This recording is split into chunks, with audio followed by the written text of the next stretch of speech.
পরে দেখে না না তুই থাক, যখন পারবি না জয়েন থাকিস। ঠিক আছে, এবার শোনো যেটা বলছিলাম, তাহলে আমার এখানে দু তিনটে কনসেপ্ট, একটা এই যে আমি থট এক্সপেরিমেন্টটা করলাম বা এতগুলো কথাবার্তা বলা হলো, বলতে হতোই কারণ সেগুলো লোকজন করেছে এক্সপেরিমেন্ট গুলো।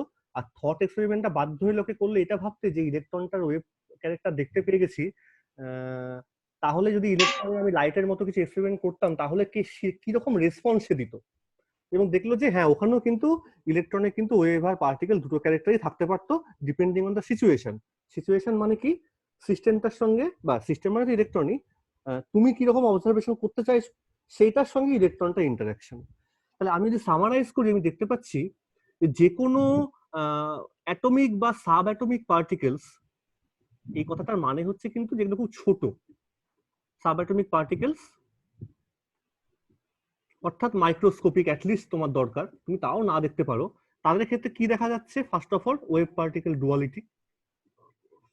আমি কিন্তু আর রেডিয়েশনের কথা বলছি না, আমার রেডিয়েশন পার্ট পড়ানো হয়ে গেছে, ম্যাটারের সঙ্গে ইন্টারাকশন রেডিয়েশন দেখে ফেলেছি। এবার আসল জায়গা পার্টিকেলের কথাবার্তাই বলছি, যাদের মধ্যে এবার ওয়েভ ক্যারেক্টার চলে আসলো। যেই আসলো এটা, সঙ্গে সঙ্গে দেখলাম যে পার্টিকেলটাকে যে যে পার্টিকেলটাকে, তোমাকে তো প্রথমে পার্টিকেলটাকে দেখতে হবে সে কোথায় আছে, তুমি তো সেটাই খুঁজে পাচ্ছ না। সো প্রবাবিলিটি কনসেপ্টটা চলে আসলো। আর থার্ড পয়েন্ট হলো interaction between system and observer. এই বোর্ড ওয়ার্কটাকে ভালো করে সবসময় খেয়াল করবে। এখানে সিস্টেম বলতে কিন্তু ওই পার্টিকেলটাই, আর অবজারভার মানে ওই যে তুমি একবার স্লিটটাকে হাত দিয়ে বন্ধ করছো দুটোকে, একবার একটা খুলে দিচ্ছ। তাই বদমাইশি তুমি যদি করা শুরু করো, সিস্টেম কিন্তু চেঞ্জ হয়ে যেতে পারে। ও কখন তখন যে কি রূপ দেখাবে ও নিজেও জানে না। অ্যাজ এ হোল তুমি ফাইনাল একটা কিছু পেতে পারো। তাহলে এই যে তিনটে পয়েন্ট বললাম, এই তিনটে পয়েন্টের একটাও কিন্তু ক্লাসিক্যাল জায়গায় দেখা যেত না। দেখা যেত কি, একটা বড় ট্রাক বা বাসে তাই হয়। আমি পার্টিকেল মানে সারা জীবন পার্টিকেল। দেখো একটা কথা ক্লিয়ার করো, ক্লাসিক্যাল ফিজিক্সেও কিন্তু ওয়েভ আছে। কোথায় ওয়েভ আছে? তুমি যদি আমার আগের ক্লাসের ভিডিওগুলো শোনো, তুমি দেখবে সাউন্ড ওয়েভ। আমি কিন্তু সাউন্ডকে ওয়েভই বলি, এবং ওটা দিয়ে সাউন্ডের সমস্ত প্রপার্টি ডিসকাস করা আমার হয়ে গেছে, হয়নি? সাউন্ড কি করে যায়, কত ভেলোসিটি, ল্যাপলাস ইকুয়েশন, নিউটন, সব পড়েছো তোমরা সাউন্ডে। তো ওখানে এন্টায়ারলি ওয়েভ, কোনো প্রবলেম নেই। আবার তুমি ভাবো যে পার্টিকেল, তুমি ধরো যে একটা অ্যাপ্লিকেশন কথা বলছি ক্লাসিক্যাল ফিজিক্সে, আইডিয়াল গ্যাস মলিকুল। তুমি ওখানে কিন্তু মলিকুল গুলোকে পার্টিকেল হিসেবে ধরে নিয়েছো, ধরে সব ক্যালকুলেশন করেছো, তুমি তারপর কিন্তু সব এক্সপ্রেশন গুলোকে প্রুভ করতে পেরেছো, যেগুলো বাইরে দেখা যায়। যেমন √3RT/m মানে হচ্ছে আরএমএস স্পিড, 3/2 kT মানে হচ্ছে গ্যাসটার কত এনার্জি হবে, বা গ্যাসটার টেম্পারেচার কত হবে, তুমি সব পার্টিকেল হিসেবে দেখেছো। এরকম কি কোথাও পেয়েছো যে গ্যাসটার মধ্যে একই সঙ্গে একই এক্সপেরিমেন্ট করছো, কখনো ওয়েভ কখনো পার্টিকেল? উত্তরটা দাও। না, আমার কথা কিন্তু এটাই, এখানটা গুলিয়ে ফেলবে না। বা এরকম কোথাও পেয়েছো যে তুমি শব্দ নিয়ে বা সাউন্ড নিয়ে পড়ছো, একই এক্সপেরিমেন্ট করছো, একই কন্ডিশন, মানে তুমি সাউন্ডের একটা কোনো এক্সপেরিমেন্ট করছো টিউনিং ফর্ক নিয়ে, কখনো কখনো মনে হচ্ছে সাউন্ডটা পার্টিকেল, কখনো কখনো ওয়েভ, এরকম হয়েছে? হয়নি, হয়নি। তুমি একই ক্যালকুলেশন পুরোটা করে গেছো, তা না। ঠিক আছে, বুঝতে পারছো কি বলছি? কিন্তু এইখানে এই ডাবল স্লিট এক্সপেরিমেন্টটা দেখালাম, ওটা একটা থট এক্সপেরিমেন্ট, কিন্তু পরে লোকে করেছিল ইলেকট্রন বিম ফিম নিয়ে। দেখা গেল একই সিচুয়েশনে এক্সপেরিমেন্টের সেট আপ একই রকম, কিন্তু এক্সপেরিমেন্ট, বা ধরো ক্রিস্টালের মধ্যে তুমি যদি ইলেকট্রনকে আরো বেশি করে, তুমি যদি খুব কম এনার্জি ইলেকট্রনকে পাঠাও, সেখানে তুমি ইলেকট্রন এজ এ ফটো তুমি দেখতে পাচ্ছ, কিন্তু ওই h/2m সেখানে পোটেনশিয়ালটাকে তুমি যদি খুব বাড়িয়ে দাও, হাই পোটেনশিয়াল দিয়ে দাও, তাহলে ল্যাম্বডা কিন্তু আস্তে আস্তে কমে আসবে, তাই না? ল্যাম্বডা তো প্রপোর্শন, মানে ল্যাম্বডা যদি h/ এরকম হয়, পি এর জায়গায় তুমি যদি এটা লেখো, ক্লাসিক্যাল এক্সপ্রেশনই তুমি লিখছো, কিন্তু মাস ধরে নিয়ে করছো, তুমি ধরো ভিটাকে আস্তে আস্তে বাড়াচ্ছ, তা ল্যাম্বডাটা কমে আসবে না? আর যদি ল্যাম্বডা কমে আসে, তার মানে ওয়েভ ক্যারেক্টার তখন কমতে থাকলো। তার মানে তুমি এবার নিকেল ক্রিস্টালটাকে সেম রাখো, কিন্তু প্রচুর পোটেনশিয়াল অ্যাপ্লাই করে ইলেকট্রনটাকে ছাড়ো, তার উপর ফেলো, তাহলে কিন্তু ইলেকট্রনের ডিফ্লেকশন তুমি দেখতে পারবে না। তার মানে সিচুয়েশনটা একই আছে, কন্ডিশন বা এই যে ইন্টারাকশন, এই জিনিসটা কিন্তু ডিটারমাইন করে দিচ্ছে যে কখন ইলেকট্রনটা ওয়েভ হবে না পার্টিকেল হবে। বা উল্টো ভাবে এটা তুমি বলতে পারো, যে ও ডিটারমাইন করছে না, তুমিও করছো না, তোমাদের মধ্যে ইন্টারাকশনটা ডিটারমাইন করছে। বাইরের কন্ডিশন, ইন্টারাকশন, সিচুয়েশন সব মিলিয়ে লাস্টে ফাইনাল রেজাল্টে তুমি ওয়েব ক্যারেক্টারও পেতে পারো, আর্টিকেলকেও পেতে পারো, কোনো ঠিক নেই। পুরো ব্যাপারটা একদম ঘেঁটে গেছে বলা হয়, সেরকম জায়গায় চলে গেছে।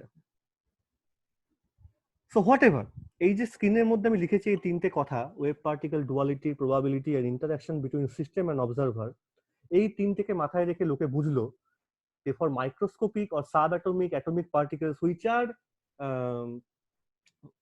মানে তারা এতটাই ছোট, তাদের মধ্যে যে এই 3-4টে প্রপার্টি দেখতে পাচ্ছি আমরা, তার জন্য তাদের মেকানিক্স যদি পড়তে হয়, তোমার একটা নতুন কোনো সাবজেক্ট তৈরি করতে হবে। কারণ যে সাবজেক্টটা আমার হাতে ছিল মেকানিক্স, ল্যাগ্রাঞ্জ বলো, হ্যামিল্টন বলো, পয়জন বলো, নিউটন বলো, কোনোটা দিয়েই তো এই জিনিসগুলোকে প্রুভ করা যাচ্ছে না, সম্ভবই হচ্ছে না। এবার নতুন জিনিসপত্র, তারই নাম দেওয়া হলো অবশ্যই কোয়ান্টাম মেকানিক্স, কিন্তু ওই কোয়ান্টামটার নামটা কিন্তু এসছে আবার রেডিয়েশনের পার্টিকেল ক্যারেক্টার থেকে। সেটা নিয়ে আমার ঘাবড়ানোর দরকার নেই, আমরা যখন কোয়ান্টাম ফিজিক্স বলবো তখন বুঝবো সেটা শুধুমাত্র রেডিয়েশনটার কথা বলা হয়েছে। কিন্তু মেকানিক্স যখন পড়বো তখন বুঝতে হবে কিন্তু পার্টিকেলের ওয়েভ ক্যারেক্টার নিয়ে গল্প করা হয়েছে, এটা মাথায় রেখে দিই। আর কিন্তু এবার ওয়েভের পার্টিকেল ক্যারেক্টারের কথা আমরা বেশি তুলবো না, কারণ আমার তো ওয়েভকে নিয়ে বেশি কাজ নেই, ওটা তো কিছু এক্সপেরিমেন্ট করতে গিয়ে পেয়েছি। হ্যাঁ, সেটা আমাকে হেল্প করেছে পার্টিকেলের ওয়েভ ক্যারেক্টারটাকে বুঝতে গেলে। তাই দুটো অ্যাসপেক্টে মনে রাখবে, ওয়েভের পার্টিকেল ক্যারেক্টার আর পার্টিকেলের ওয়েভ ক্যারেক্টার। আমার ক্ষেত্রে এইটা এখন বেশি ইম্পর্টেন্ট, কারণ আমরা কোয়ান্টাম মেকানিক্স পড়ছি, মেকানিক্স মানে পার্টিকেলের কিছু জিনিসপত্র, ফোর্স অ্যাপ্লাই করলে পরে কি হবে। আর এটা কিন্তু আমাদের অনেকটা পড়া হয়ে গেল, যে কিউপি বলতে পারো, কোয়ান্টাম ফিজিক্স, যার মধ্যে কি কি ছিল, যার মধ্যে ছিল হচ্ছে Compton effect, photo electric effect, black body radiation, এগুলো। তাহলে পার্থক্যটা বুঝতে পেরেছো তো? Make it clear simply. তাহলে আমরা এখন একদম মেকানিক্সে ঢুকছি। এখন থেকে আমরা এটা বারবার বলে দিচ্ছি, এই ইলেকট্রোম্যাগনেটিক রেডিয়েশন, মেডিয়েশন এইসব কথাবার্তা আর বলবো না আমাদের কাছে। আবার শুধু যখনই বলবো কোয়ান্টাম মেকানিক্যাল সিস্টেম, তুমি বুঝে নেবে ও তার মানে একটা সাব অ্যাটমিক মাইক্রোস্কোপিক পার্টিকেল আছে, এটা মনে মনে ভেবে নেবে। এখন কিন্তু বেশ স্ট্রং কথাবার্তা বলে ফেলবো আমি, খুব স্পিডে ফট করে এগিয়েও যাবো। এবং ধরে নিচ্ছি তোমাকে এইখানে, তোমাকে ম্যাচিওর একটা সময় হয় না যে একটা বাচ্চা চট করে বড় হয়ে উঠলো, এইখানটায় তোমাকে ফট করে একটু বড় হয়ে যেতে হবে, একটু বড়দের মতো বিহেভ করতে হবে। যাই হোক, নতুন সাবজেক্ট, নতুন মেকানিক্স করতে গেলে you need some basic theory. কিন্তু এখানে থিওরিটার প্রপোজ করার প্রবলেম হলো, যে কোনো কিছু ফিজিক্সে বা কেমিস্ট্রিতে বা সায়েন্সে যখন প্রপোজ করা হয়, ইউ নিড এক্সপেরিমেন্ট। বাট তুমি তো এখানে এক্সপেরিমেন্ট করতে গেলে বিপদে পড়বে, কারণ তুমি জানো না আদৌ কি রেজাল্ট দেবে। যদি রেজাল্টে ভুল আসে, তুমি সেই ভুলটাকেও সত্যি করে ভুল বলতে পারবে না, এই কারণে কারণ তখন তোমার মাথায় আবার ঘুরবে ইন্টারাকশনের জন্য তো ভুল রেজাল্টটা চলে এসেছে, আমি তো ভুল আসলে করিনি, তাই না? মানে ভুলটা যে ডেলিভারেড ভুল তা তো না, এমন ভাবে ইন্টারাকশনটা হয়েছে তোমাকে রেজাল্টটাও দেখায়নি, সেটা সেটা কি ভুল হলো? বুঝতে পারছিস কি বলছি?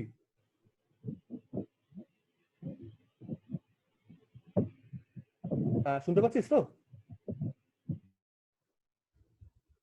হ্যালো, কিছু শোনাই যাচ্ছে না। শুনতে পারিনি। কোন জায়গা থেকে রে? এবার শুনতে পাচ্ছিস? আর শোনা যাচ্ছে না কিছু? না স্যার, মাঝে মাঝে মাঝে মাঝে আওয়াজটা একদম স্লো মোশন হয়ে যাচ্ছে, তারপরে আবার একদম কোনো সময় একদম ফাস্ট হয়ে যাচ্ছে পুরো। আচ্ছা, একটু একটু ওয়েট কত দেখি, নেট কানেকশনটা একবার। আকাশে তো টোটাল মেঘ হয়ে আছে, দেখছি আমি তাও।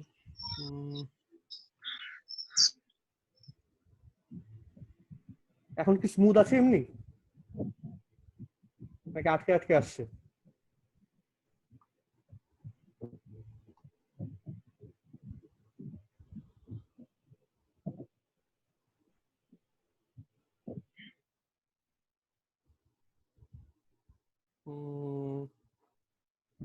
দেখছি, দাঁড়া একটু ওয়েট কর।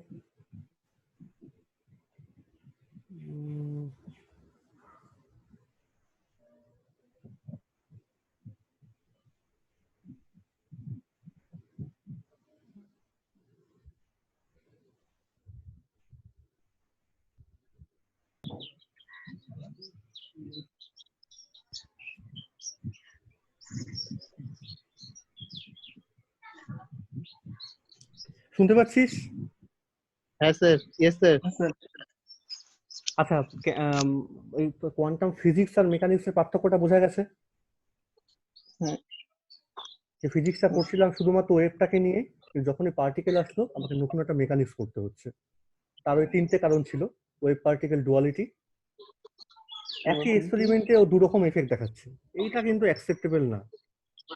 আর তুমি কিভাবে সেট আপ করছো বা কি রকম দেখতে চাইছো তুমি, মুশকিলটা হলো কি, এই নতুন যে মেকানিক্সটা আমরা পড়ছি সেখানে যদি কোনো রকম থিওরি প্রপোজ করা হচ্ছে, তখন যে হচ্ছিল সেটাকে ভেরিফাই করা যাচ্ছিল না। কেন? কারণ ওই তো তুই তো এক্সপেরিমেন্টটা করতে গেলে পরে তো তুই সেই রেজাল্টটা নাও পেতে পারিস না। বুঝতে পারলি প্রবলেমটা কোথায় দাঁড়িয়েছিল? হ্যাঁ। তবুও লোকে কি হলো, প্রপোজাল দিল, বললো ঠিক আছে প্রপোজালটা তো আমি দিই, আহ, যদি কখনো পেয়ে যাই ভাগ্য ভালো, যদি দেওয়া যায় প্রপোজালটা তাহলে প্রপোজাল গুলো সেভাবে দেওয়া হবে। যেহেতু সবকিছুই প্রবাবিলিস্টিক ব্যাপার, দেখো প্রপোজাল কি করে দেওয়া হলো। এইখান থেকে আমাকে তাহলে যেটা পড়তে হবে তাকে আমরা বলে থাকি পস্টুলেটস। কতগুলো পস্টুলেটস লোকে এবার প্রপোজ করলো যে তুমি যেহেতু এক্সপেরিমেন্ট করতেই পারছো না, আমি তাহলে থিওরির কথা আর বলবোই না, কারণ এক্সপেরিমেন্ট করার পর থিওরি ডেভেলপ হয়। যদি প্রথমে কোনো থিওরি ডেভেলপ হয় তাকে আমরা বলে থাকি পস্টুলেট, যার এক্সপেরিমেন্টাল এভিডেন্স থাকতেও পারে নাও থাকতে পারে, বাট অ্যাজ এ হোলও কিন্তু তোমাকে খুব একটা ভুল দিকে মিস ইন্টারপ্রেট করবে না, এটা ধরে নিয়ে কথাবার্তাগুলো বলা হচ্ছে। প্রথম কথাবার্তা কি বলা হলো, যেহেতু পার্টিকেলটার মানে কোয়ান্টাম মেকানিক্যাল সিস্টেমটার সাব অ্যাটমিক, আমি বারবার বললাম কি যখনই এখন থেকে কোয়ান্টাম মেকানিক্যাল সিস্টেম বলবো তার মানে কি বুঝে যাব, সেটা কিরকম না atomic sub atomic particle microscopy, তাই তো, ছোট, যার একটা ওয়েভ ক্যারেক্টার সত্যিকারের আছে, বোঝা যেতে পারে ডি ব্রগলি ওয়েভলেন্থ অনুযায়ী। তাহলে প্রথম পস্টুলেটটা হলো যে ওগুলো কিন্তু থাকলোই, ডি ব্রগলি ওয়েভলেন্থ অনুযায়ী সব কথাবার্তা কিন্তু আছে, কিন্তু পস্টুলেটের মধ্যে কিন্তু স্পেসিফিক কতগুলো পয়েন্ট বলা হলো। কিরকম বলা হলো যে তোমাকে তো আগে সিস্টেমটাকে খুঁজে পেতে হবে, মানে তুমি একটা ইলেকট্রনকে বললে অ্যাটমটার মধ্যে আছে, এই আছে কথাটাই তো ভুল হয়ে যাচ্ছে। তুমি এখানে শুধু কি যে বললাম, আমি যদি আমার ওয়েভ ক্যারেক্টার থাকে তাহলে তো আমি আজকে এই মোমেন্টে এখানেও থাকতে পারি, শিলিগুড়িতেও থাকতে পারি। তাহলে ইলেকট্রনটাকে তুমি বলছো অ্যাটমের মধ্যে এই পজিশনে আছে, এরকম একটা কোঅর্ডিনেট সিস্টেম তুমি ড্র করলে, বলে এটা হচ্ছে তার point x at a time t, এটাই তো বলা যাবে না বাবা। তাহলে কিভাবে প্রপোজালটা দেওয়া হবে? ওরা সবাই মিলে বললো, তখন ঠিক করলো অনেকে, ম্যাক্স বর্ন ছিল, হাইজেনবার্গ ছিল, ডিরাক ছিল, পাউলি ছিল, প্রচুর স্টোরিঞ্জার ছিল, অনেক মিলে লোকজন মিলে। তার মধ্যে থেকে ম্যাক্স বর্ন এই প্রপোজালটা দিল যে ধরে নাও যে তোমার কাছে একটা লাইন আছে, লাইনটা অরিজিনটা হচ্ছে ও, তুমি এখান থেকে একটা ডিস্টেন্স গেছো হচ্ছে এক্স, আর এক্স থেকে আরো একটু ছোট্ট জায়গায় তুমি গেছো, ধরে নাও এই লেংথটা হচ্ছে এক্স প্লাস ডিএক্স। ছবিটা বোঝা যাচ্ছে তো? হ্যাঁ। তাহলে তুমি বলছো যে ইলেকট্রনটা এই লাইনের উপর মুভ করছে, কিন্তু তোমার প্রবলেমটা হচ্ছে কি তুমি ইলেকট্রনটাকে কোনো একটা পজিশনে, মানে ইলেকট্রনটা যে এক্স এ থাকবে তুমি বলতে পারছো না, ঠিক আছে কোনো প্রবলেম নেই। তুমি বলো, তুমি এইটুকুন তো বলতে পারবে যে ইলেকট্রনটা এক্স থেকে এক্স প্লাস ডিএক্স এর মধ্যে থাকতে পারে, ম্যাথামেটিক্সও তাই বলে অন্তত, তাই না?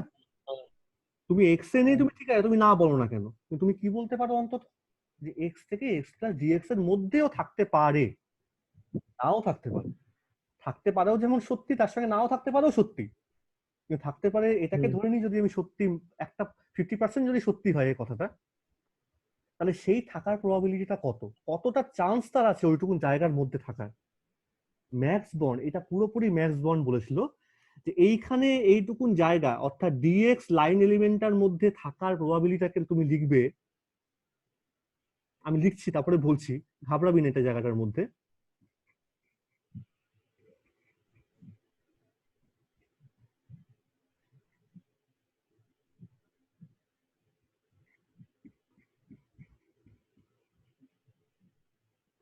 লিখলাম কি করে দেখ, আমি একটা ক্যাপিটাল পি লিখেছি, এই ক্যাপিটাল পিটার মানে হচ্ছে this is called simply probability of finding, কাকে না ওই সিস্টেমটা between X and X plus DX একটা গিভেন টাইম,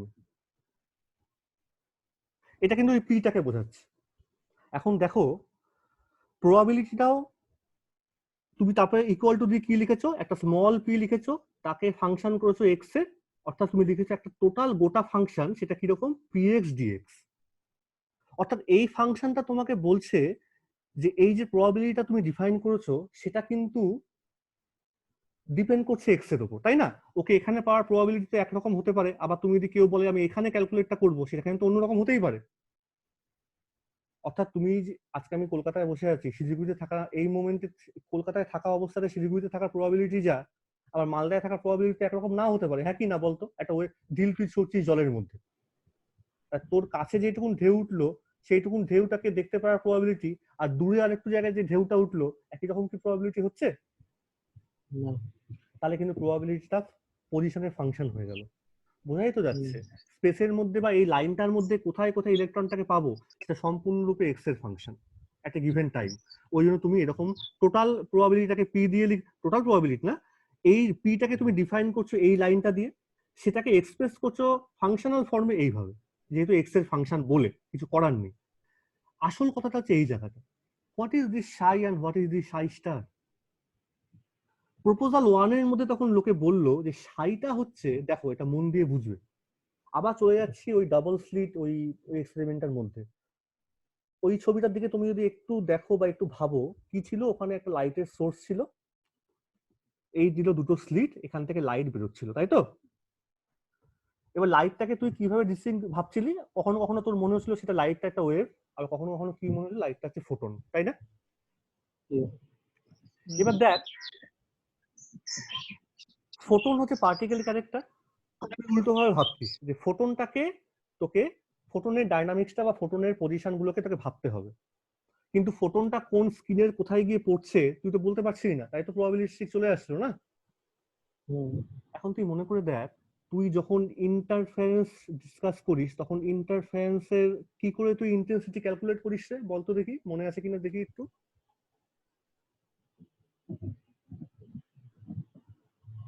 একটা ওয়েভের তুমি কি করে ক্যালকুলেট করো?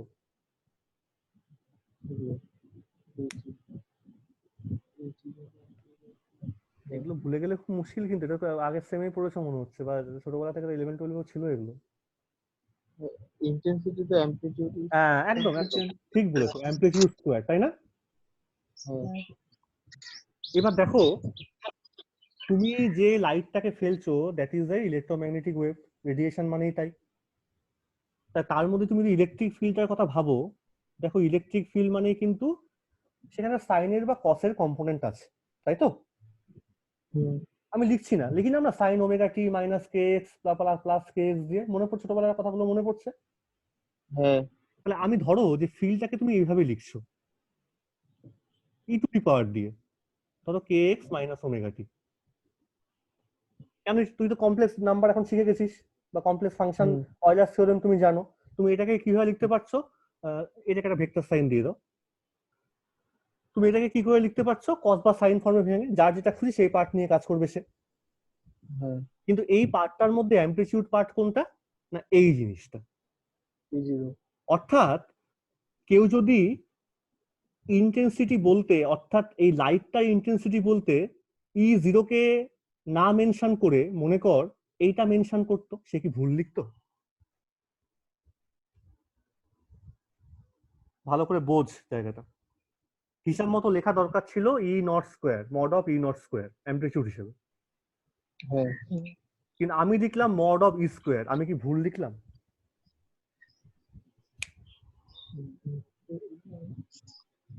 আমি ভুল লিখিনি, কেন বলতো? দেখ, মড মানে কিন্তু কমপ্লেক্স, মানে এটার মধ্যে কিন্তু দুটো পার্ট তুই গুণ করেছিস, একটা হচ্ছে ই স্টার আর একটা হচ্ছে ই। তার মানে তার মধ্যে কিন্তু ওই e to the power minus i k x omega টিটাও আছে, আবার e to the power plus i k x omega টিও আছে। সেই ই টু দি পাওয়ার টার্মগুলো তো কেটে যাবে না, ই টু দি পাওয়ার 0 হয়ে যাচ্ছে। তাহলে কি পড়ে থাকবে তখন? এটাই পড়ে থাকবে না? আমি জানি না, হ্যাঁ আমি বলতে পারছি না ই নটটা প্লাস না কমপ্লেক্স না রিয়েল, আমি কিন্তু এটাও তার মানে যা, এটাও তার মানে তাই। তার মানে অ্যামপ্লিটিউড লেখাও যা, ইলেকট্রিক ফিল্ডটাকে শুধু এইভাবে লেখাও তাই। বোঝা যাচ্ছে কি বলছি? আর দেখো, ইন্টেন্সিটিকে যেহেতু তুমি এরকম ভাবে রিপ্রেজেন্ট করছো, আবার লোকে এটা কিন্তু পুরোপুরি ওয়েভ ফেনোমেনা তুমি যখন এইভাবে লিখছো। আবার পার্টিকেল অনুযায়ী লিখতে গেলে পরে তোমাকে লিখতে হবে কিন্তু যদি ফোটন ক্যারেক্টার ভাবো, যে how many number of photons are falling on the screen, সেটাকে যদি n বলো, আর each of the photon has the energy h nu, তখন কিন্তু ইন্টেন্সিটি মানে হচ্ছে এইটা। এটা কিন্তু পার্টিকেল হিসেবে, এটা হলো ওয়েভ হিসেবে।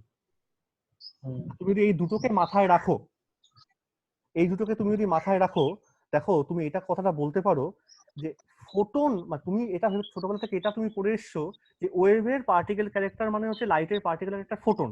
কিন্তু কেউ যদি এটা বলে যে ফোটনের ওয়েভ ক্যারেক্টার হচ্ছে লাইট, আমি যদি এইভাবে ভাবি উল্টো কথাটা, তাহলে তোমাকে এইটা তুমি বলতেই পারো যে ফোটনের ওয়েভ ক্যারেক্টারটা যে লাইট, লাইটের মধ্যে কি আছে, ইলেকট্রিক ফিল্ড আছে, তাহলে ফোটনটা কোনো একটা সময় কোথায় থাকবে সেটা তো তুমি বলতে পারছো না, কারণ স্ক্রিনের মধ্যে যে কোনো জায়গাতে স্পট পেতে পারো তুমি ডিফ্রাকশন বা ইন্টারফারেন্সে। তো এইটুকুন বলতে পারো ফোটনটা এইখানে বা এখানে বা এখানে কি ধাক্কা মারতে পারে, এবং সে ধাক্কা মারতে পারে মানেই তুমি একটা ইন্টেন্সিটি প্যাটার্ন পাচ্ছ। আবার ইন্টেন্সিটি প্যাটার্ন ওয়েভ থিওরি অনুযায়ী হচ্ছে এইটা, তার মানে ফোটনটাকে পাওয়ার প্রবাবিলিটি হচ্ছে এই জিনিসটা। কনসেপ্টটা বোঝো কি বললাম, ক্লিয়ার কর, বারবার বলছি এই জায়গাটা ক্লিয়ার কর। স্ক্রিনে গিয়ে যে ধাক্কা মারবে, ধাক্কা মারা মানেই হচ্ছে ইন্টারফারেন্স বা ডিফ্রাকশন পাওয়া, ইন্টারফারেন্স বা ডিফ্রাকশন পাওয়া মানে হচ্ছে ইন্টেন্সিটি ক্যালকুলেশন করা। ওয়েভ থিওরি অনুযায়ী ইন্টেন্সিটি মানে হচ্ছে এইটা। কিন্তু তুই যদি ফোটন ক্যারেক্টারটাকে আনতে চাস, তাই তোকে তার মানে যদি ইন্টেন্সিটি লিখতে হয় করেসপন্ডিং ফোটনটার জন্য যে ওয়েভটা, তাহলে ফোটনটা তো কার পার্ট, লাইটেরই তো পার্ট, আর লাইট মানে ইলেকট্রিক ফিল্ড বা ম্যাগনেটিক ফিল্ড। তাই তোকে কিন্তু ফোটনটাকে, ফোটন কতটা ইন্টেন্সিটি নিয়ে পড়ছে এইটা তো ক্যালকুলেট করা মুশকিল, তখন তোমাকে এইটা ভাবতে হবে। তার মানে একটা ফোটনের স্টেট যখন তুমি বলছো, এটা ভীষণ ইম্পর্টেন্ট। স্টেট মেকানিক্স পড়া মানে আমরা পার্টিকেলের স্টেট নিয়ে বলি। পার্টিকেলের স্টেট বলতে আমরা কি বুঝি জানিস তো, এক্স আর টি। কারণ এক একটা টাইমে এক একটা পজিশন যেই তুই বলে দিতে পারছিস, তুই সেই পয়েন্ট গুলোকে জয়েন করছিস, জয়েন করলে কি পেয়ে যাবো, ট্র্যাজেক্টরি পেয়ে যাই। তাহলে মেকানিক্স এই স্টেট কথাটা, থার্মোডাইনামিক্যাল স্টেট না, কিন্তু এটা মেকানিক্যাল স্টেট। মেকানিক্যাল স্টেট বলতে বোঝা যায় হচ্ছে এই পজিশন টাইমের বিভিন্ন বিভিন্ন ভ্যালুগুলো। তাহলে কেউ যদি তোমাকে বলে যে ফোটনটা বিভিন্ন বিভিন্ন সময় কোথায় কোথায় আছে, তুমি তো বলবে দেখো ওটা তো বলা মুশকিল। আমি এটা অন্তত বলতে পারি যে ফোটনটা স্টেট সম্বন্ধে যদি তো কেউ জিজ্ঞেস করে আমাকে ভেক্টর সাইন না দিয়ে, তাহলে এরকম একটা ফাংশন কথা তুমি ভাবতে পারো, যে ফাংশনটা কিন্তু এন্টায়ারলি কার ফাংশন, ওই লাইট ওয়েভটার ফাংশন। ইলেকট্রিক ফিল্ড লিখেছি কিন্তু, আর কিছু লিখিনি আমি। কারণ ফোটনটা কোথায় আছে বা কোথায় পড়বে জানা তো অসম্ভব। আদতেও যে ফোটন কিনা তুই দেখতেও তো পাচ্ছিস না। একটা ক্লাসিক্যাল, তোর কাছে জাস্ট একটা কনসেপ্ট, তুই জানিস কোনটা, তুই জানিস যে ওর তো একটা ওয়েভ পার্টও আছে, সেই ওয়েভ পার্টের মধ্যে ইলেকট্রিক ফিল্ড বলে একটা ব্যাপার আছে। তাহলে ওইটাকে তুই ধার করলি, ধার করে তুই বললি যে ফোটনের সম্বন্ধে তোমাকে যদি ইনফরমেশন নিতে হয়, তাহলে তোমাকে কিন্তু এই একটা ফাংশনকে, এইটাকে ভুললে চলবে না। অর্থাৎ ক্লিয়ার কর জায়গাটা, ইলেকট্রোম্যাগনেটিক ওয়েভের পার্টিকেল ক্যারেক্টার হচ্ছে ফোটন। কেউ জোর করে জিজ্ঞেস করলো ফোটনটা এই 12টা 12:30টার সময় কোন পজিশনে আছে ওই এক্সপেরিমেন্টটা যখন তুমি করছো, তুমি বললে ওটা বলতে আমি না পারলেও তোমাকে এইটুকুন খবর দিতে পারি যে ফোটনটা যেহেতু ওই ওয়েভটারই পার্ট, পার্টিকেল নেচার, তাহলে ওয়েভটার ইলেকট্রিক ফিল্ড যদি ই হয়, তাহলে আমি ঠিক এগুলোর সঙ্গে এই কনসেপ্টটাকে মাথায় রেখে ইএক্সটি বলবো হচ্ছে ফোটনটার একটা ডাইনামিক্যাল স্টেট। মানে টি টাইমে ফোটনটা কোথায় থাকবে বা ফোটনটা সম্বন্ধে খবর যদি নিতে হয়, তাহলে তোমাকে এই ফাংশনটাকে নিয়েই কাজ করতে হবে। বুঝতে পারছিস কি বলছি? তোকে তো একটা অঙ্ক নিয়ে শুরু করতে হবে বাবা। এতটা সময় আমি কিভাবে জিনিসটাকে নিয়ে স্টার্টিংটা করবো সেটা হচ্ছে এইটা। এবার এটা বললে কিন্তু কিছু বোঝা যায় না কোথায় থাকবে, তখন বলো ঠিক আছে দরকার নেই, আমার তো মেন ব্যাপারটা হচ্ছে আই, ইন্টেন্সিটি। সেটা মানে মড স্কোয়ার, সেটা মানে হচ্ছে ই নট স্কোয়ার, সেটা মানে ই স্কোয়ার। তার মানে আমি মুখে একবার বললাম ইএক্সটি মানে ফোটনটা স্টেট বোঝাবে, তাতে কিচ্ছু ভালো করে বোঝা যাচ্ছে না। এইটাতে কিন্তু একটা জিনিস বোঝা যাচ্ছে, এটা তোমাকে ইন্টেন্সিটি দিচ্ছে। তার মানে কোন স্পটে তুমি গিয়ে পাচ্ছ ইন্টেন্সিটিটা পেতে পারো, তুমি সেটা অন্তত বলতে পারো। অর্থাৎ ই বা ইলেকট্রিক ফিল্ডের অ্যাকচুয়াল ফিজিক্যাল কোনো মানে না থাকলেও, ইলেকট্রিক ফিল্ডের ফিজিক্যাল মানে আছে, কার ক্ষেত্রে মানে আছে, ওয়েভের জন্য মানে আছে, কিন্তু ফোটনের জন্য ইলেকট্রিক ফিল্ডের ফিজিক্যাল কিন্তু কোনো মানে দাঁড়ায় না, কিন্তু এইটার একটা মানে দাঁড়ায়, তার মড স্কোয়ারটা, কারণ সেটা মানে কিন্তু ইন্টেন্সিটি ওয়েভ নেচারে। দেখ কিরকম মিলেমিশে গেছে কিন্তু পুরো ব্যাপারটা। তুই ই ধার করছিস ওয়েভ থেকে, আবার মড অফ স্কোয়ার মানে ইন্টেন্সিটি, তার সঙ্গে অ্যাসোসিয়েট করে দিলি ফোটনটাকে পাওয়ার প্রবাবিলিটি ওই স্ক্রিনের মধ্যে। বুঝতে পারছিস কি বলছি? হ্যাঁ। এটা কিন্তু বাবা খুব যত্ন করে পড়িস একটু, মানে এটা একটু আইডিয়া করতে করতে একদিনে হবে না এই জিনিসগুলো। এইটাকে মাথায় রেখেই লোকে বলল তাহলে ফোটনটার জন্য যদি এইসব ঘটনা ঘটে, তোমার কাছে এখন তো ফোটন ফোটন বলে কিছু নেই, ওয়েভ থেকে ফোটনটা এসেছিল, কিন্তু এবার তোমাকে ডিরেক্ট পার্টিকেল আছে, ধরো ইলেকট্রনটাই, যার একটা ওয়েভ ক্যারেক্টার আছে, তাহলে সেই ক্ষেত্রে তো তুমি তো সবসময় ইলেকট্রিক ফিল্ড নাও পেতে পারো, সেটাতে কিরকম ওয়েভ তুমি জানোও না, সেটাতে ইলেকট্রোম্যাগনেটিক ওয়েভ হবে তার তো কোনো গ্যারান্টি নেই না, সেটা যা ইচ্ছা কিছু ওয়েভ হতে পারে। ট্যান ওয়েভ লগ দিয়ে তুমি লিখছো, ইলেকট্রোম্যাগনেটিক ফিল্ড মানে তুমি এরকম ভাবে লিখতে হবে সাইন কস দিয়ে, কিন্তু তার থেকে কোনো গ্যারান্টি আছে যে ইলেকট্রনের ফিল্ডটা ওরকমই হবে? তার কোনো গ্যারান্টি নেই। তখন লোকে এইটা মাথায় রেখেই বলল যে আমি এবার থেকে ফোটনটার এই অ্যানালজিটাকে মাথায় রেখে আমি বলবো একটা ফাংশন ডিফাইন করব যেটা হচ্ছে এক্স আর টি এর ফাংশন, এটাকে আমি নাম দেব হচ্ছে wave function. That means this will represent the wave associated with the microscopic particle that is under consideration. অর্থাৎ তুমি যে পার্টিকেলটা নিয়ে আলোচনা করছো তার যদি কোনো ওয়েভ ক্যারেক্টার থেকে থাকে, তার সমস্ত খবরাখবর এখান থেকে পাওয়া যাবে। যেমন ফোটনটা যদি কোনো ওয়েভ, মানে ফোটনটাকে তুমি যদি প্রথমে আনতাম, ওই ডিম আগে না মুরগি আগে ছোটবেলায় বলতাম না, ধর ফোটনটাই আগে, লাইট নেই, লাইটে ছিলই না, আগে ফোটন এসছে পৃথিবীতে, তারপরে ওয়েভ জন্মেছে ফোটন থেকে। তাহলে ফোটনটাকে বলতে গেলে একটা ফাংশন ডিফাইন করলাম ই, যেটা ফোটনটার সমস্ত খবর দেবে, পরে দেখা গেল সেটাই হচ্ছে ইলেকট্রিক ফিল্ড, কার না ফোটনটার সঙ্গে যে লাইটটা আছে। আসলে কিন্তু উল্টো, আগে এসেছিল লাইট, লাইটের যে ইলেকট্রিক ফিল্ড সেটা ফোটনটার সম্বন্ধে খবর দিচ্ছে। কিন্তু তুই তো এখন উল্টো জিনিস পড়ছিস, তুই তো আগে ওয়েভ পড়ছিস না, তুই এখন কি পড়ছিস, আগে পার্টিকেল পড়ছিস। ওটাকে মাথায় রেখে তুই বললি একটা ফাংশন ডিফাইন করো, যে ফাংশনটা রিপ্রেজেন্ট করবে ওই পার্টিকেলটার সঙ্গে অ্যাসোসিয়েটেড ওয়েভ ক্যারেক্টারটাকে, আর যার মধ্যে ওই পার্টিকেলটা নিয়ে বা ওই পার্টিকেলটা ওয়েভ ক্যারেক্টারটা নিয়ে সমস্ত খবরাখবর থাকবে। এবার তুমি জানো মেকানিক্স পড়তে গেলে এই আমার লাগে কি এক্স আর টি পজিশনের টাইম, আমি সেটাকে লিখেছি, আর ফাংশনটাকে আমি রিপ্রেজেন্ট করি সাই দিয়ে। কিন্তু আবার বলছি, ফোটনের জন্য ই কে তুমি রিপ্রেজেন্ট করছো জাস্ট ওয়েভ পারপাসে, ইলেকট্রিক ফিল্ডটা আছে বলেই, তোমার হাতে ছিল বলেই। As a whole electric field বা ফোটনের কিন্তু না দুটোকে মেলানো যায় না। মেলানো যায় কখন? যখন তুমি ইন্টেন্সিটি কথাটা বলো, তখন কিন্তু তুমি ওই মড স্কোয়ারটাকে আনতে পারো, তাই না? তাই তো? তাই যদি আনতে পারি, সেই জন্যই মড অফ সাই স্কোয়ার এটাই আমার কাছে ইম্পর্টেন্ট, সাইটা আমার কাছে ইম্পর্টেন্ট না। অর্থাৎ একটু আগে কি বললাম, দেখো probability of finding that system, মানে ইলেকট্রন হোক বা ছোট যে কোনো পার্টিকেল হোক, between x and x plus dx at time t. এই দেখো মড অফ স্কোয়ারটা কি ছিল ফোটনের জন্য? Intensity at a point on the screen. তার মানে ইন্টেন্সিটি মানে তুমি ওইখানে তো ফোটনটা গিয়ে হিট করতে পারে, এটা তুমি বলতে পারো। তার মানে হিট, যেখানে হিট করতে পারে সেখানে ফোটনটাকে তুমি পেতে পারো। ওই কনসেপ্টটা তুমি এখানে নিয়ে এসো, মড অফ সাই স্কোয়ার মানে যে ওয়েভ ক্যারেক্টার তুমি ভাবছো পার্টিকেলের সঙ্গে অ্যাসোসিয়েটেড আছে, তার মানে মড অফ সাই স্কোয়ার মানে সেইখানে তুমি পার্টিকেলটাকে পেতে পারো। তার মানে আমার শরীর থেকে ওয়েভটা বেরিয়েছে, সে ওয়েভটা এই হুগলি হাওড়া ফাওড়া ক্রস করে গিয়ে মালদা মুর্শিদাবাদ ক্রস করে ইসলামপুর ক্রস করে শিলিগুড়ি গেছে। ফট করে কেউ বললো যে এই পুরো জার্নিটার মধ্যে আমাকে ইসলামপুর আর তার পাশে ধর ডালখোলা এইটুকুন জায়গার মধ্যে পাওয়ার চান্স কি?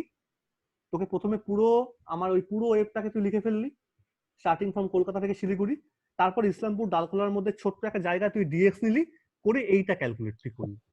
বুঝতে পারলি? কিন্তু কাজটা সোজা না, কাজটা সোজা না, কারণ এটা ক্যালকুলেট করলে তোকে তো আগে এটাকে পেতে হবে রে বাবা, ঠিক আছে? তোকে তো এটা পেতে হবে, তোকে তো সাই যদি তুমি না জানো তুমি এটা ক্যালকুলেট করবে কি করে? দেখো আমি আবার বলছি, কিন্তু ইলেকট্রিক ফিল্ডের অ্যাকচুয়াল কিন্তু কোনো ফিজিক্যাল মানে নেই ফোটনের জন্য। ফোটনের জন্য কোনটার মানে আছে? মড অফ স্কোয়ারের, কারণ সেটা ইন্টেন্সিটি বোঝাচ্ছে, ঠিক আছে? সেরকম মনে রাখতে হবে ওয়েভ ফাংশন সাই, তার কিন্তু কোনো ফিজিক্যাল ভ্যালু নেই, ওটা ভ্যালুলেস। শুধু এইটুকু কথা বলা হয় যে কোনো কোয়ান্টাম মেকানিক্যাল সিস্টেমের জন্য একটা ওয়েভ ফাংশন আছে, তার মধ্যে সমস্ত খবর লুকানো আছে, এইটুকুন বলে ছেড়ে দেয় লোকে। আসল কথা হচ্ছে এইটা, কিরকম খবর লুকানো আছে? সেটা তো পরে বুঝবো আমি কি কি খবর তার থেকে পাওয়া যায় টিভি খুললে পরে। আসল কথা হচ্ছে আপাতত এইটা, এই মড লেখা বা এই স্টার লেখাটা একই, কারণ কমপ্লেক্স তো হতেই পারে। আমি রিয়েল পার্ট হলে তো খুবই খুশি হব। মানে হচ্ছে তুমি যদি পার্টিকেলটাকে খুঁজতে চাও, ওই যে বললাম এক্স থেকে এক্স প্লাস ডিএক্স এর মধ্যে, দ্যাট ইজ এন্টায়ারলি প্রবাবিলিস্টিক, তুমি পেতে পারো নাও পেতে পারো। পাওয়ার চান্স ফ্যাক্টরটা কেমন না, সেটা হচ্ছে গিভেন বাই দিস। এটা মানে কিন্তু তাই, সাই স্টার সাই মানে কিন্তু মড অফ সাই স্কোয়ার, আর কিছুই না। তার মানে পি বলতে বোঝাচ্ছে ওই ইভেন্টটাকে প্রবাবিলিটি অফ ফাইন্ডিং, সেটা যেহেতু এক্স এর ফাংশন, কারণ ওইটুকু জায়গার মধ্যে তোকে খুঁজতে হবে, অন্য কোনো জায়গা গেলে পর আবার চেঞ্জ হয়ে যাবে, তাই আমি এটাকে এই ফর্মে লিখলাম। সেইটাকে ইন্টারপ্রেট করা হলো এইভাবে, ফোটনটাকে কথাটা মাথায় রেখে। এই ইন্টারপ্রিটেশনটা পুরোপুরি ম্যাক্স বর্ন দিয়েছিল। একটু তো ক্লিয়ার হলো নাকি? হ্যাঁ স্যার। ঠিক আছে, এবার একটা কথা বলি এখানটা দেখ, তুই যদি এই পিটাকে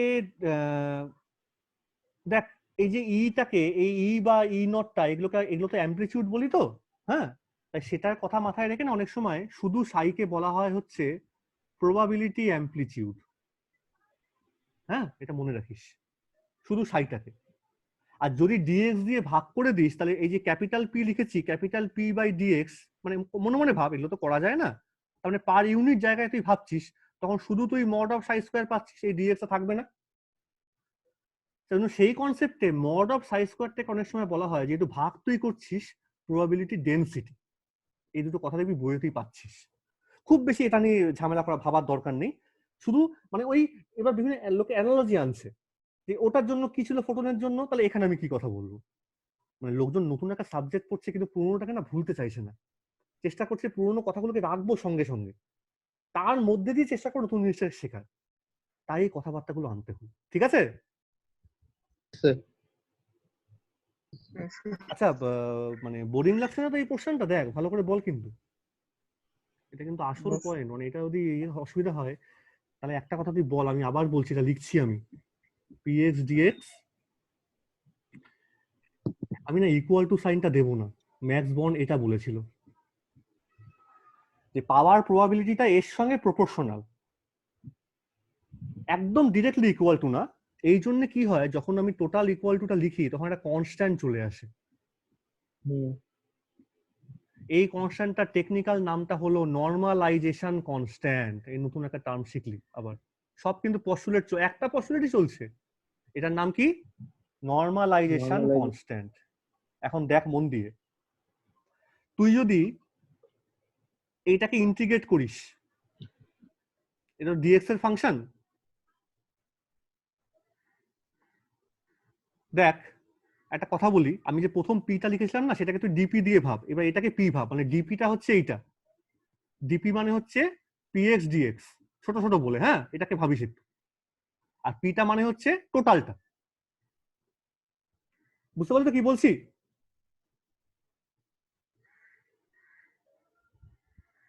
হ্যাঁ স্যার। হ্যাঁ, ওটাকে তুই ডিপি দিয়ে ভাবিস, ইন্টিগ্রেশন করলে পরে পি দিয়ে। একটা একটা কথা, অডিওটাকে অন রাখিস, এখানটা তুই আমাকে বল একটা কথা। দেখ, এই যখন ক্যাপিটাল, এই ডিপি মানে হচ্ছে ওইটুকুন ছোট্ট জায়গায় ওই পার্টিকেলটা থাকবে কি থাকবে না, তার সেটা পাওয়ার, তাকে পাওয়ার প্রবাবিলিটি। তো এবার যদি তুই এইরকম করে ছোট ছোট জায়গাকে ডিভাইড করতে করতে গিয়ে টোটাল রেঞ্জের ওপর ক্যালকুলেশনটা করে নিয়ে তুই ইন্টিগ্রেশনটা করিস, তাহলে কি হবে জিনিসটা? Probability of finding the particle in the whole range বা টোটাল প্রবাবিলিটি। এবার প্রবাবিলিটি মানে কি? একটা ইভেন্ট, একটা ইভেন্ট তো হচ্ছে একটা ঘটনা, তো ঘটনাটা কি? ঘটনাটা হচ্ছে পার্টিকেলটা খুঁজে পাওয়া, এটাই হচ্ছে ঘটনা। কিন্তু যে কোনো ইভেন্টের টোটাল প্রবাবিলিটি কত হয়? 1। ইন্টিগ্রেশন করলে অলওয়েজ 1 পাবো। This condition is called normalization condition. তার মানে যে কোনো ওয়েভ ফাংশন, এটা এই কন্ডিশনটা সারা জীবন মনে রাখতে হবে। তোমাকে যখনই কোনো একটা ওয়েভ ফাংশন দেবে, তোমাকে চেক করে নিতে হবে, ধরে না তোমাকে এরকম সাইন এক্স লিখেছে, ঠিক আছে, আর তোমাকে লিমিট দিয়ে দিয়েছে যে এইটুকুন জায়গার মধ্যে পাওয়ার প্রবাবিলিটি কি, তুমি আগেই চেক করে নেবে যে এটা নরমালাইজ হয়েছে কিনা। আমি দেখাবো করিনি কি করে করতে হয়, কিন্তু এইটা বোঝো, যে কোনো ওয়েভ ফাংশনটাকে এই নরমালাইজেশন কন্ডিশন ফলো আপ করতেই হবে, না এটা প্রবাবিলিটিটা ডেফিনেশন থাকছে না তো। ঠিক আছে, কি বলছি? তাহলে কিন্তু এই ডেফিনেশনটা থাকবে না। এই পুরো প্রপোজালটা হচ্ছে ম্যাক্স বর্নের দেওয়া, বারবার এই কথাটা আমি বলবো কিন্তু, আর কিছুই না। এই অবধি বলো, আমি খুব বেশি বলতে চাইছি না, তাহলে ঘেটে যেতে পারে আবার। এই অবধি বলো যে এটাকে তাহলে 3D তেও লেখা যাবে, তখন তুই এক্স এর জায়গায় আর আর টি এগুলো নিয়ে আসবি। দেখ টি এর ফাংশন কিন্তু তুই কিন্তু এখানে কিন্তু এক্স এর উপর একটা কথা বলি, হ্যাঁ যেটা বলতে চাইছিলাম, এই যখন তুই ইন্টিগ্রেশনটা করছিস, তুই জানিস ফিজিক্সে কোনো ডেফিনিট ইনডিফিনিট ইন্টিগ্রাল হয় না, সব ইন্টিগ্রাল ফিজিক্সে কি হয়, ডেফিনিট ইন্টিগ্রাল। বল তো দেখি, আরবিট্রারিলি কোনো কন্ডিশন দেয়া হয়নি, তোকে শুধু বলা হলো তোমার কাছে ইলেকট্রন আছে একটা, তাকে পাওয়ার প্রবাবিলিটি, মানে তুমি এই ইকুয়েশনটা লিখছো, এই কন্ডিশনটা পি, ইন্টিগ্রেশনটা করছো, লিমিট কি হবে, ফট করে কেউ জিজ্ঞেস করলো,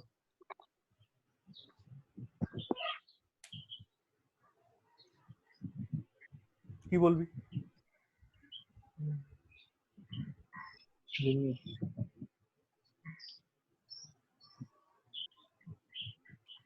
তো তখন প্রথমে প্রশ্ন হবে আমি কোথায় খুঁজতে চাইছি, তাই না, কোন কোন জায়গার মধ্যে। কলকাতা থেকে শিলিগুড়ি, তাহলে লিখবো নিচে কলকাতা উপরে শিলিগুড়ি, বা উল্টো পাল্টা করে। আমি একটা মনে কর দিল্লি রাজধানীটা, দিল্লি থেকে কলকাতা কতটা দূরে সেই পয়েন্টটা লিখলাম, আর দিল্লি থেকে শিলিগুড়ি কতটা দূরে সেই পয়েন্ট, যেমন আমরা কোঅর্ডিনেট ডিফাইন করি। কিন্তু এরকম কিছু বললো না, বললো এই এই বলে দিলাম দেখ এই স্পেসের মধ্যে যে কোনো জায়গায় ইলেকট্রন থাকতে পারে, তখন তুমি এটা ক্যালকুলেট করছো, তখন তোমার কত হবে এই দুটো লিমিট, কি লিখবো?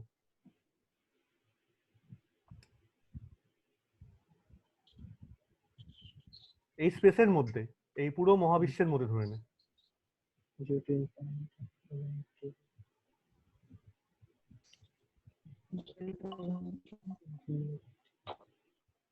এখনই শেষ হয়ে যাবে, চিন্তা করবি। আমি এখানে তাহলে কাট করছি, ঠিক আছে? ভালো করে পড়ে এই জায়গাটা, আমি পরে বসবো, আজকে আর তাহলে করছি না কন্টিনিউ। এই জায়গা অবধি ভালো করে পড়ো, ঠিক আছে, মন দিয়ে একদম। আর পরে আমি আবার একটা হোমওয়ার্ক পাঠিয়ে দেবো, ঠিক আছে? এটা আমি ভালো করে পড়ো, আমি হোমওয়ার্কটা পাঠাবো কিন্তু আগেরটা অবধি, মানে ওই ডাবল সিট এক্সপেরিমেন্ট ডেভিসন জার্মার, ঠিক আছে, ওই অবধি, মানে একটা অ্যাসাইনমেন্ট পাঠাবো আবার। এই লিমিটটা কি হবে, নরমালাইজেশন কন্ডিশন কি, কেন সাই আনলাম, কোনটাকে প্রবাবিলিটি ডেনসিটি বলছি, কোনটাকে প্রবাবিলিটি অ্যামপ্লিটিউড বলছি, ফোটন থেকে ধার করে কেন ইন্টেন্সিটিটার জন্য আমি ডিপিটাকে বলছি, ডিপি মানে কি, পি মানে কি, ভালো করে খুঁটিয়ে পড়ো। যে কোনো বই যদি ভুল ভাল থাকে, যে